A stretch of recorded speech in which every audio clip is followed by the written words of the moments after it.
अस्सलाम वालेकुम जी। चॉइसेस अगर एक एंगल से देखा जाए तो हमारी ज़िंदगी जो है मुख्तलिफ़ चॉइसेस का मजमूआ होती है।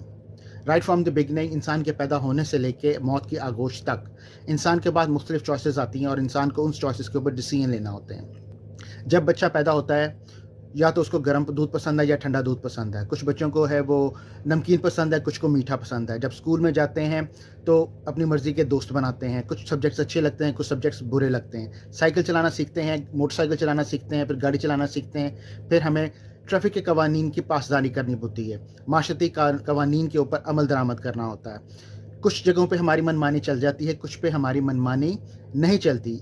इन्हीं चॉइसेस को लेके हमारी ज़िंदगी को एक डायरेक्शन मिलती है और इस डायरेक्शन पे या तो ज़िंदगी कामयाब होती है या नाकाम होती है।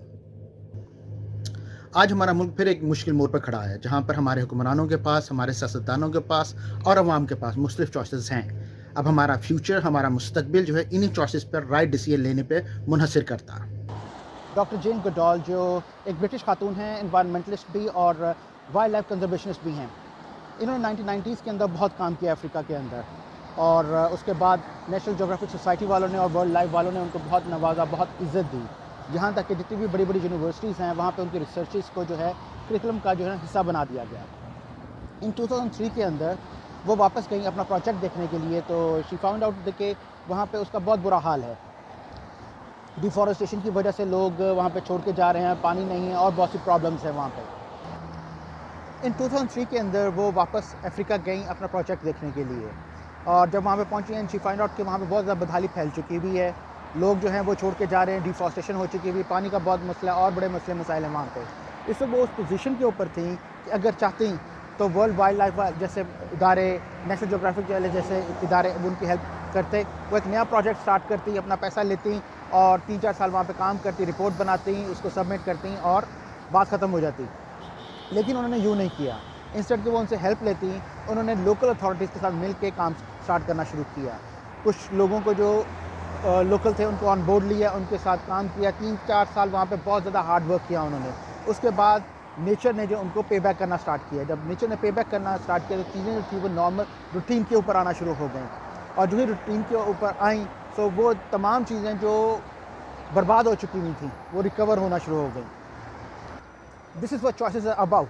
अब उसके पास 2 ऑप्शन थी, या तो वो इन इदारों से हेल्प ले लेती और अपना काम कर लेती, या दूसरी चॉइस थी जहाँ पे वो लोकल लोगों को इन्वॉल्व करती, उनकी रिहैबिलिटेशन के लिए काम करती और चीज़ों को वो नॉर्मलाइज़ करती। उसने सेकंड ऑप्शन को अपनाया, जिसकी वजह से क्या हुआ, लोकल रिहैबिलिटेशन जो थी वो सक्सेसफुल हुई। लोग अपनी ज़िंदगी में वापस आए, जो कि एक लॉन्ग टर्म प्लान था। अगर वो दूसरा प्लान लेती वो भी शॉर्ट टर्म प्लान रहता और वो भी 3-4 सालों के बाद या 5 सालों के बाद तबाह फिर दोबारा हो जाना था। क्योंकि उसने वो नहीं किया, उसने वो हार्ड चॉइस ली, वो हार्ड वे लिया जिसके थ्रू लोकल रिहैबिलिटेशन हुई। तो ये वो चीज़ थी जिसने इंस्पायर मुझे किया ये ब्लॉग या ये वीडियो बनाने पे।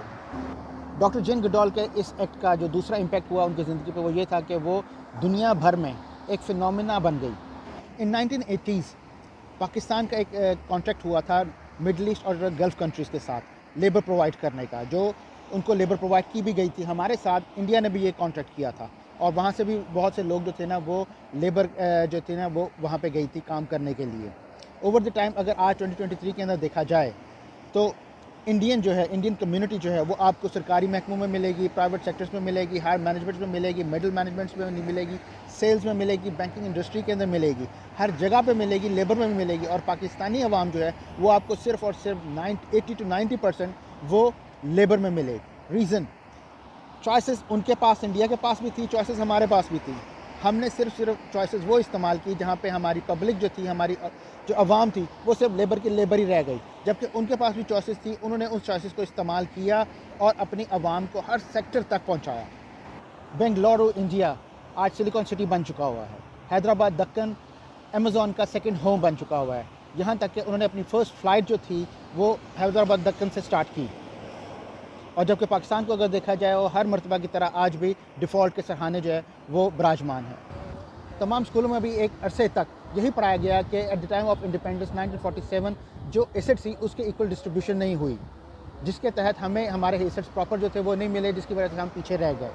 और अगर देखा जाए हकीकत ये है कि अगर वो एसेट्स हमें मिल भी जाते तो आज उन एसेट्स ने भी उन्हीं 20% अवाम के पास होना था जो आज है, और बकाया 80% अवाम वैसे ही फ़कीर ही रहनी थी। इन सब हालात के पीछे सबसे बड़ी वजह जो है वो है चॉइसेस। इन चॉइसेस को हम किस तरह से डील करते हैं, इनमें हम क्या डिसीजंस लेते हैं, यही डिसीजन जो होते हैं हमारी जो सक्सेस को वो मार्क करते हैं।